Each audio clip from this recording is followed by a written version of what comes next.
Opa, tudo bem? Como você está? Estamos aqui hoje, mais um dia, graças a Deus, para poder ler a palavra do Senhor. Hoje nós vamos iniciar um novo livro da Bíblia, um livro bem legal, bem interessante. Nós vamos iniciar aqui o livro de Tobias. E eu nunca li o livro de Tobias, então aqui vai ser uma nova experiência para mim. É um livro totalmente novo, totalmente diferente aí que eu não conheço ainda.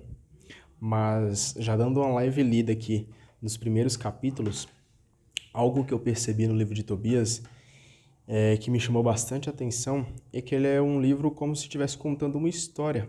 A gente se imagina aqui como se fosse num filme. Eu gostei bastante.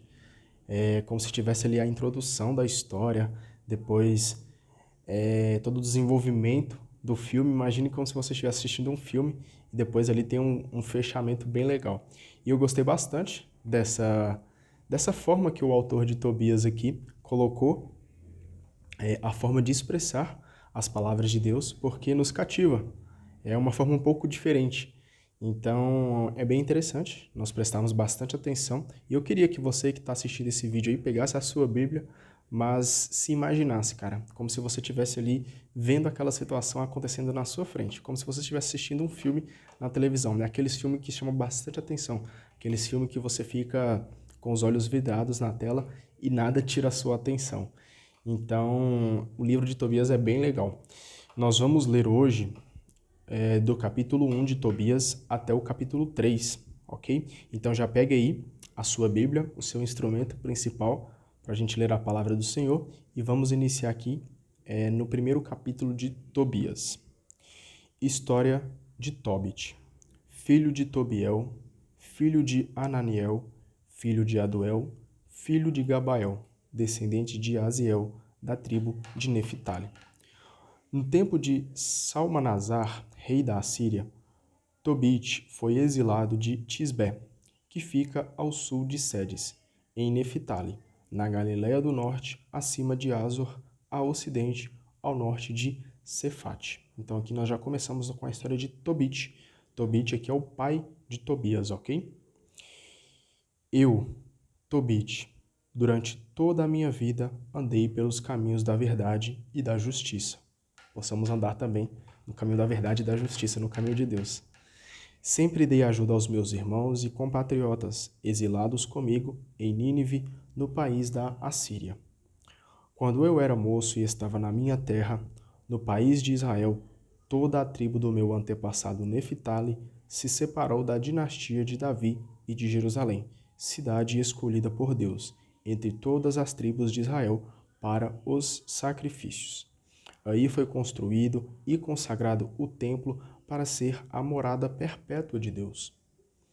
Todos os meus irmãos e a tribo de Neftali ofereciam sacrifícios ao bezerro que Jeroboão, rei de Israel, tinha colocado em Dan, na região montanhosa da Galileia. Então Tobit aqui já começa dando início à sua história. Ele mostra aqui pra gente que ele foi exilado junto com seus irmãos das mesmas tribos que a dele, e agora eles estão oferecendo sacrifícios a um bezerro que Jeroboão colocou ali para poder eles adorarem aquele bezerro. E, obviamente, cometendo um pecado gravíssimo, colocando o nome de Deus em vão, não adorando o Deus verdadeiro, mas sim deuses falsos. Então, ele vai contando essa história aqui pra gente, vai se colocando no lugar para você entender. Muitas vezes eu era o único a ir à peregrinação a Jerusalém, por ocasião das festas, a fim de cumprir a lei perpétua que obriga todo Israel. Eu corria a Jerusalém com os primeiros produtos da lavoura e as primeiras crias dos animais com o dízimo do gado e a primeira lã das ovelhas. E os entregava aos sacerdotes filhos de Araão para o altar. Aos levitas que estavam exercendo a função em Jerusalém, eu entregava o dízimo do trigo, do vinho, do óleo, das romãs, dos figos e das frutas. Por 6 anos consecutivos, eu converti o segundo dízimo em dinheiro e o gastava a cada ano em Jerusalém. O terceiro dízimo eu dava para os órfãos, as viúvas e os estrangeiros convertidos que viviam com os israelitas. e o dava a eles de 3 em 3 anos. Então nós comíamos juntos, conforme a lei de Moisés e a orientação que nos deixou Débora, mãe do nosso pai Ananiel, pois meu pai tinha morrido, deixado-me órfão. Homem feito, casei-me com uma mulher, parente nossa, de nome Ana. Ela me deu um filho, a quem eu chamei o nome de Tobias. Uma coisa que bem interessante é que a gente percebe que Tobit, ele vai ali basicamente na contramão. Todos os seus irmãos ali, vamos dizer, todos os descendentes dele, todos os povos ali, que era da mesma descendência dele, eles estavam adorando falsos deuses, estavam negligenciando as raízes cristãs que eles tinham na vida deles, estavam negligenciando a Deus. Só que Tobit, ele ia na contramão do mundo. Ele ia na contramão. E é isso que Deus pede pra gente. Se o mundo, cara, se os nossos irmãos, se a pessoa que está do nosso lado, os nossos parentes, os nossos amigos, estão adorando aí o pecado, estão em pecados gravíssimos, nós devemos ser a diferença. Nós devemos ir na contramão do mundo e fazer aquilo que Deus quer para a nossa vida. Não ir segundo a vontade desse mundo, mas virar as costas para o mundo e olhar para Deus, pois Deus é o nosso caminho. E eu até separei aqui a explicação que a Bíblia traz para a gente sobre o que a gente leu agora, que diz o seguinte: Tobit é apresentado como discípulo fiel do judaísmo. Embora viva em ambiente religioso adverso, ele continua a frequentar Jerusalém, reconhecida como o único centro legítimo da religião já vista. Ou seja, aqueles seus irmãos que viviam em ambiente religioso adverso, fazendo coisas erradas, Tobit não aceitava isso. Ele voltava os seus olhos para Cristo. Sua fidelidade à lei é muito prática e se realiza na observância dos dízimos, que se destinam a fins religiosos e sociais. Ou seja, devemos ser fiéis à lei do nosso Senhor. Devemos colocar em prática tudo que a Bíblia nos ensina, pois somente aqui, somente em Deus, somente nas palavras de Deus que nós teremos o caminho certo. Nós vamos ser abençoados. Versículo 10. Exilado na Assíria, levado como prisioneiro, eu cheguei a Nínive. Então aqui a gente viu que Tobit foi exilado para a Síria. Meus irmãos e compatriotas comiam alimentos dos pagãos, mas eu tomei cuidado para não fazer o mesmo, porque permaneci fiel a Deus com todo o meu coração. Ou seja, não é porque todo mundo está fazendo que você deve fazer. Não é porque todo mundo está pecando que você deve pecar. Não é porque os seus amigos, a sua rodinha de amizade está em pecado que você deve pecar. Primeira coisa, ame a Deus sobre todas as coisas, cara. Ame a Deus sobre todo o seu coração. Perdão, falei errado. Ame a Deus sobre todas as coisas e com todo o seu coração. Entregue-se verdadeiramente a Ele. Não vá ser guiado pelos pecados que as outras pessoas estão cometendo. Diga não para o pecado e diga sim para Deus. Fique no caminho de Deus, cara. Não vai pela influência das más pessoas, das más companhias não, ok? O Altíssimo me fez ganhar o favor de Salmanasar e cheguei a ser procurador dele. Até a sua morte eu costumava ir à Média e aí fazia as compras na casa de Gabael, irmão de Gabre, em Rages, na Média, onde deixei em depósito algumas sacolas com 300 quilos de prata. Depois, Salmanasar morreu e o seu filho Senaqueribe lhe sucedeu no trono. Os caminhos para a Média foram fechados e eu não pude mais viajar para lá. No tempo de Salmanasar, dei muita esmola aos meus compatriotas. Eu dava o meu próprio alimento para os que estavam com fome, roupa aos que estavam mal vestidos, e quando vi o cadáver de algum compatriota jogado fora das muralhas de Nínive, eu o enterrava. Olha o amor que Tobit tinha com seus irmãos, o amor com o próximo. Também sepultei os que Senaqueribe matou, quando voltou fugindo da Judéia por ocasião do castigo que o rei do céu lhe aplicou por causa das blasfêmias que ele disse. Nessa ocasião, enfurecido, ele matou muitos israelitas. Eu recolhi os corpos às escondidas e os enterrava. Senaqueribe mandava procurá-los, mas não os encontrava. Alguém de Nínive foi denunciar ao rei que era eu quem os enterrava às escondidas. Quando fiquei sabendo que o rei estava informado a meu respeito e que me procuravam para me matar, fiquei com medo e fugi. Tudo que eu possuía foi confiscado, e nada restou que não fosse levado para o tesouro do rei. Só ficaram minha mulher Ana e o meu filho Tobias. Não se passaram 40 dias e os 2 filhos de Senaqueribe o assassinaram e fugiram para os montes de Ararat. Seu filho Azaradom lhe sucedeu no trono. Azaradom nomeou Aicar, filho de meu irmão Anael, para dirigir toda a economia do país, de modo que ele tinha poder sobre toda a administração. Então Aicar interferiu em meu favor e eu pude voltar para Nínive. O fato é que Aicar tinha sido chefe dos copeiros, chanceler, administrador e encarregado das finanças durante todo o governo de Senaqueribe, rei da Assíria. Por isso, Azaradom o manteve no cargo.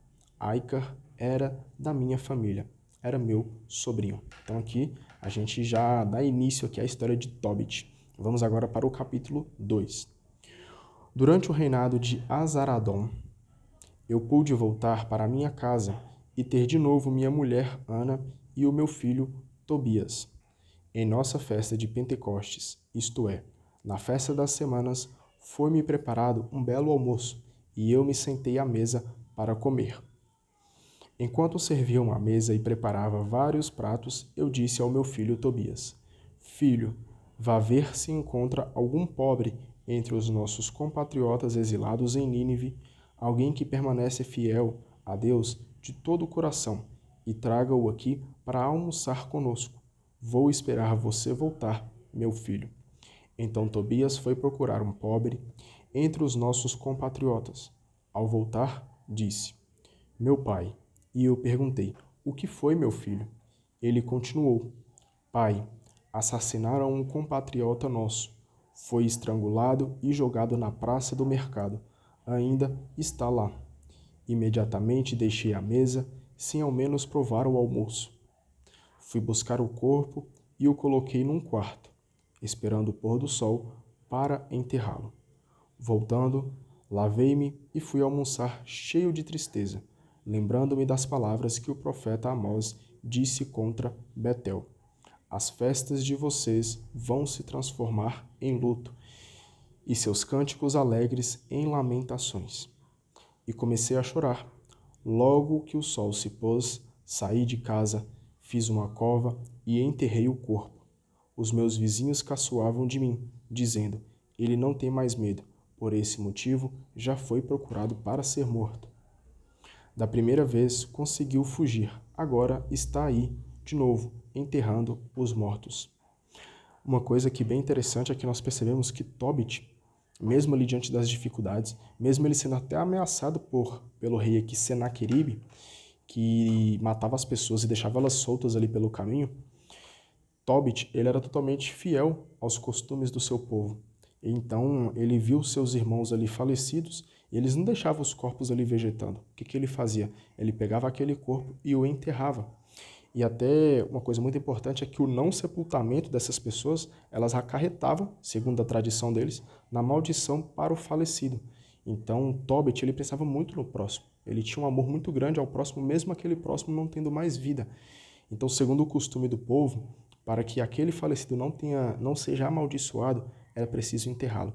E a gente vê aqui que os seus vizinhos, as pessoas que eram da mesma descendência de Tobit, estavam caçoando dele e negando todos aqueles costumes que eles tinham. Porém, Tobit permanecia fiel à sua descendência.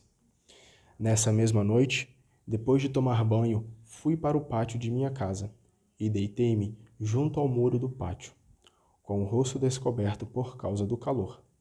Não tinha notado, porém, que havia uns pardais no muro, bem acima de mim. Caiu excremento quente nos meus olhos, produzindo neles manchas brancas.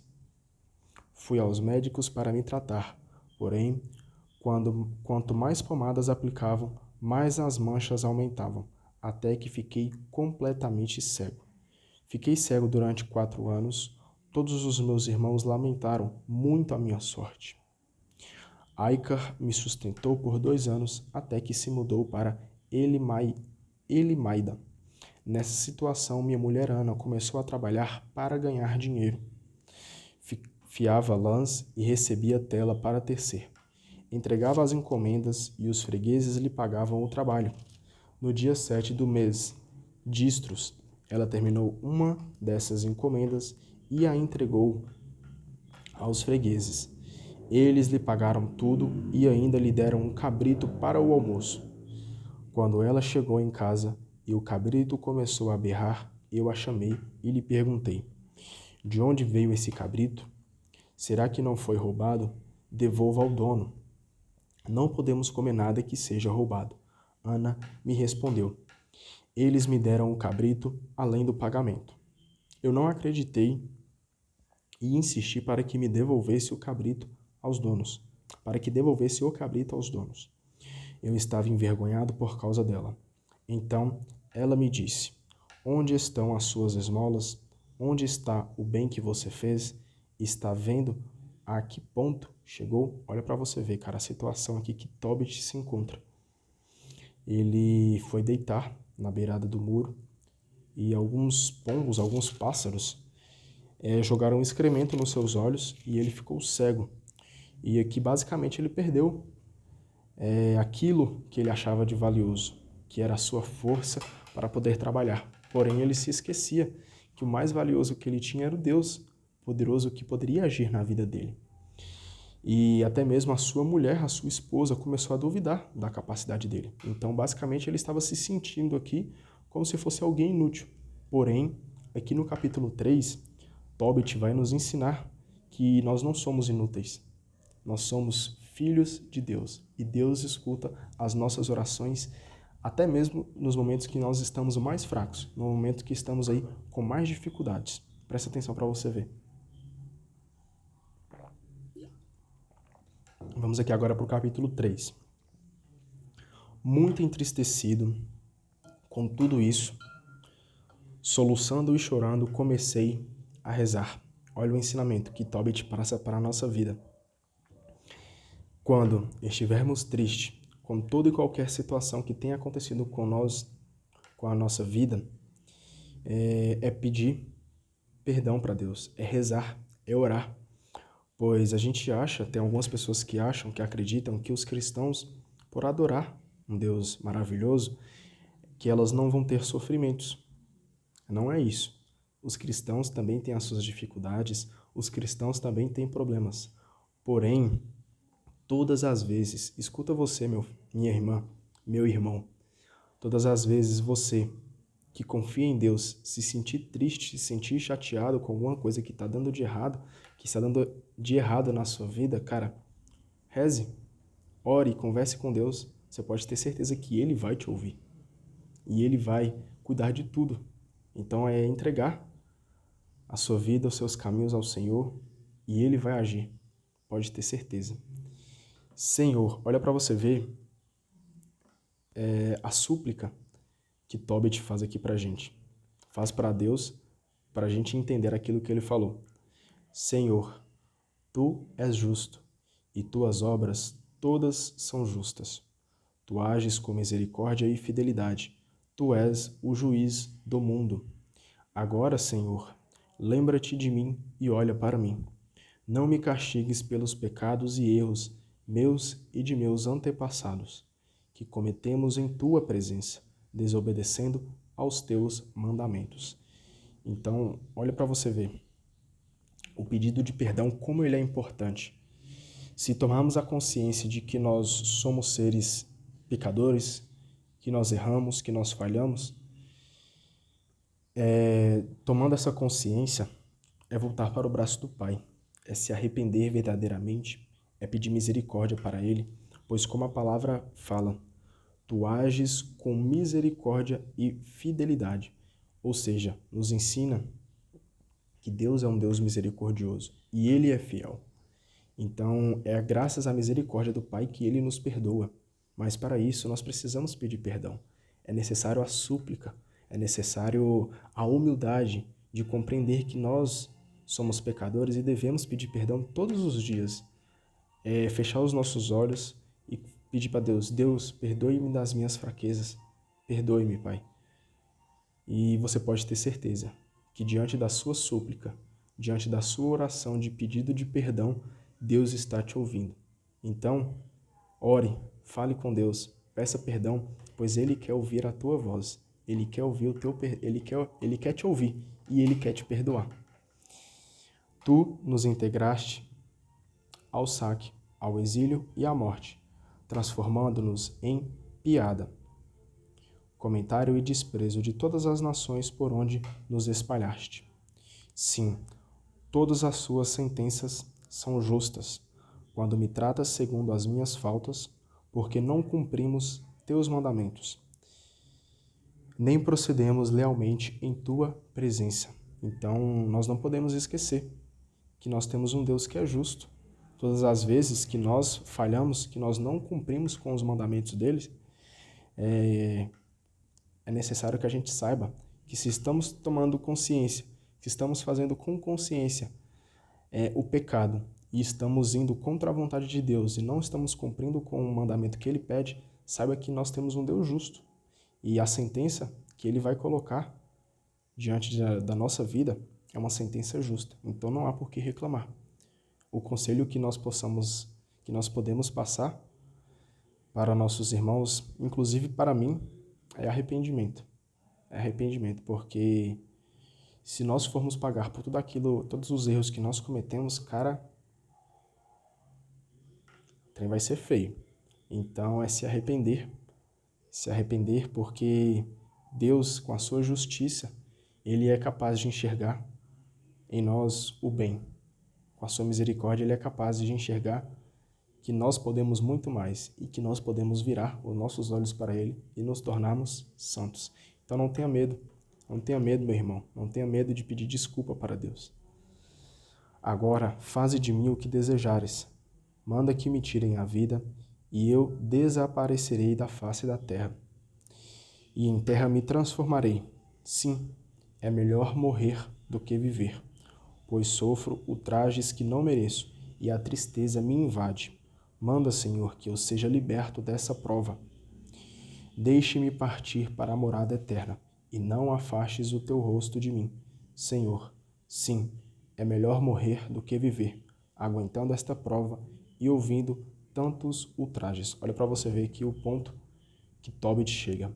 Ali percebendo todas as suas fraquezas, de entender que ele é um homem pecador, ele cogita aqui até mesmo a morte. Ele pede para Deus levá-lo embora. Porém, a história não acaba aqui. Deus ainda vai transformar a vida de Tobit. Preste bem atenção que ainda não acabou. Nesse mesmo dia, Sara, filha de Ragel, que morava na Média, em Ecbatana, também teve que suportar os insultos de uma empregada do seu pai. Sara tinha se casado com 7 homens, porém Asmodeu, o pior dos demônios, tinha matado cada um deles, antes que tivessem relações conjugais com ela. A empregada lhe dizia: é você mesma que mata seus maridos. Já se casou com 7 homens e nenhum deles consumou o casamento. Você quer castigar a nós pela morte de seus maridos? Pois vá com eles e que nunca você tenha filho ou filha. Então Sara, abatida, começou a chorar e subiu ao quarto do seu pai, pensando em se enforcar. Depois refletiu melhor e pensou: ainda vão jogar isso na cara de meu pai. Vão dizer que sua única e querida filha se enforcou de tanta infelicidade. Desse jeito, eu causaria tanta dor ao meu velho pai que ele morreria. Em vez de me enforcar, é melhor pedir que o Senhor me tire a vida. E eu nunca mais terei de ouvir esses insultos. Nesse momento, ela estendeu os braços para a janela e suplicou. Olha para você ver mais uma vez, diante aqui do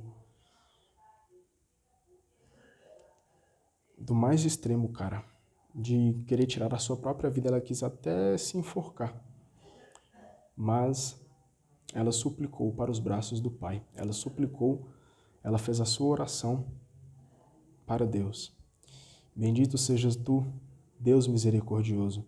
Bendito seja o teu nome eternamente, e que tuas obras te bendigam para sempre. Para ti levanto meu rosto e meus olhos. Manda que eu desapareça da terra, para não ouvir mais insultos. Tu sabes, Senhor, que eu estou pura e que homem algum me tocou. Nunca desonrei o meu nome, nem o nome de meu pai, na terra do meu exílio. Sou filha única e meu pai não tem outro filho como herdeiro, nem irmão ou parente próximo com quem eu possa me casar. Já perdi 7 maridos, para que viver mais? Se não me quiseres tirar a vida, Senhor, trata-me com compaixão, para que eu não ouça mais insultos. Cara, a situação de Sara aqui é uma situação bem complicada. Sara, não querendo ali magoar o pai, pede a morte. Não querendo magoar o pai para não ter que se suicidar e o pai ficar ainda pior, ela pede a morte para Deus. Ela levanta os olhos para o céu. Porém, olha para você ver o que a Bíblia vai apresentar para a gente agora na história. No mesmo instante, olha para você ver que perfeito, que maravilhoso, cara. Quando Sara e Tobit fizeram a oração de súplica para Deus, olha para você ver que maravilhoso. No mesmo instante, o Deus da glória escutou a oração dos dois. Cara, isso aqui é de arrepiar. Isso aqui é de se emocionar, cara. Vou deixar um pouco de lado aqui a história de Sara e de Tobit, e eu quero falar com você, que talvez esteja pensando em suicídio, pensando em se enforcar, pensando em tirar a sua vida. Deixa eu te dizer uma coisa. Deus te ama muito. Não faça isso. Não tire a sua vida. Eu sei, eu imagino. Na verdade, eu nem sei, eu imagino o quão difícil tem sido para você tomar essa decisão de você chegar nessa situação de querer tirar a sua própria vida. Só que Deus vem falar para você hoje, não faça isso. Não faça isso. Meu irmão e minha irmã, você aí que está pensando em suicídio, eu vou te pedir só mais uma vez, só mais uma coisa. Ore. Suplique o nome do Senhor. Como a palavra diz, Sara, que estava querendo se suicidar, e Tobit também, eles suplicaram e começaram a orar para Deus. Começaram a pedir, Deus, me ajuda, me ajuda. E, no mesmo instante, como diz no versículo 16, o Deus da glória escutou a oração dos dois. Então, Deus está falando com você. Dê mais uma chance. Converse com o Senhor. Reze. Você pode ter certeza que no mais altos dos céus, o Deus está olhando para você. Ele te ama muito. Ele está escutando a sua oração. Ele vai te tirar dessa. Se dê mais uma oportunidade de falar com Deus, tá? Deus te ama muito. E mandou Rafael para curá-los. Tirar as manchas dos olhos de Tobit, a fim de que ele pudesse ver a luz de Deus. E fazer com que Sara, filha de Raguel, se casasse com Tobias, filho de Tobit, livrando-a de Asmodeu, o pior dos demônios. De fato, Tobias tinha mais direito de casar-se com ela do que todos os outros pretendentes. No mesmo momento, Tobit voltava do pátio para dentro de casa, e Sara, filha de Raguel, descia do quarto do pai. Olha para você ver. Deus atendeu a súplica deles. No mesmo instante, Tobit, que pensou em se matar, voltava do pátio para dentro de casa. Ou seja, ele saiu depois ali da oração e Deus deu a vida verdadeira para ele. E Sara, que também estava pensando em se matar, filha de Raguel, descia do quarto do pai. Ou seja, depois ali de ter feito uma oração, uma súplica para Deus, Deus foi ao encontro dela.